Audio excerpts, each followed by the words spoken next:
John Roberts, who is outside Trump Tower in New York City. John, good morning to you.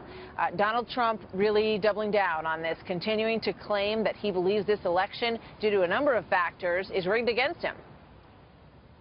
Martha, good morning to you. Yes, this is an argument that he used to great effect back in the primary process. You'll remember saying that the party had rigged the system against him.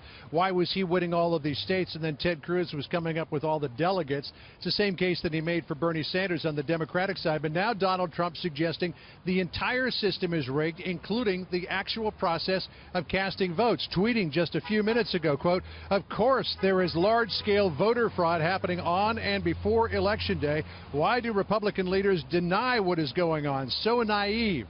You heard that Donald Trump was making the case that the media, according to him, was in collusion with the Clinton campaign to try to give the election to her. He is also encouraging at events his supporters to go out on Election Day to these polling places, hang around and make sure that there's no funny business going on.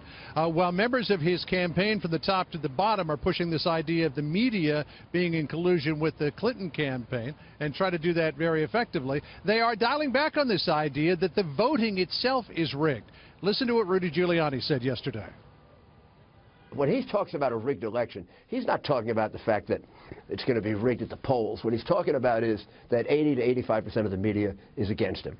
That when you look at the New York Times and you pick it up every morning, on the top of the paper, there are 3 stories that are anti-Trump.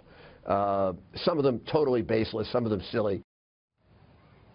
It would appear, though, Martha, that since he made that statement that, yes, Donald Trump is talking about it being rigged at the polls, and almost in the same breath that Giuliani was saying that we don't think that the election is rigged at the polls, he said, well, plenty of dead people vote, and most of those dead people, history shows, vote for the Democratic Party. Martha? Remember that happening in Chicago years ago and in Texas as well in LBJ's election, so it has happened before. So Donald Trump, in terms of his preparation for this debate, what does that look like, John? Well, he spent all day yesterday out at his home in Bedminster, New Jersey, doing debate prep. In fact, it went much longer than even members of his campaign had expected that it was going to. I talked to a couple of people in the campaign who say that he was working very hard, that they're just, formulating some answers. He's going to do more debate prep today before heading to a campaign event in Green Bay, Wisconsin. He wants to keep it all on policy. He wants to attack Hillary Clinton very much in the same way he did at the town hall debate a week ago Sunday.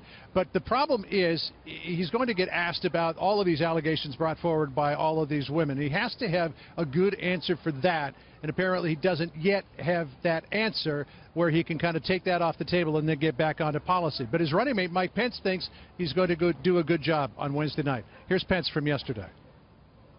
Donald Trump won that debate last Sunday, and he's going to win the debate on Wednesday because he's going to keep talking about the issues that matter most to the American people and the chance that we can make a change of the fundamental direction of this country back to a stronger and more prosperous nation. So he's pretty much just got today for formal debate prep because he's got 2 events in Colorado, Colorado Springs and Grand Junction tomorrow, and then it's debate day, Martha. So everybody's looking forward to see how he does on Wednesday night. Back to you. Down in the polls and a lot riding on the next few days for him. John, thank you.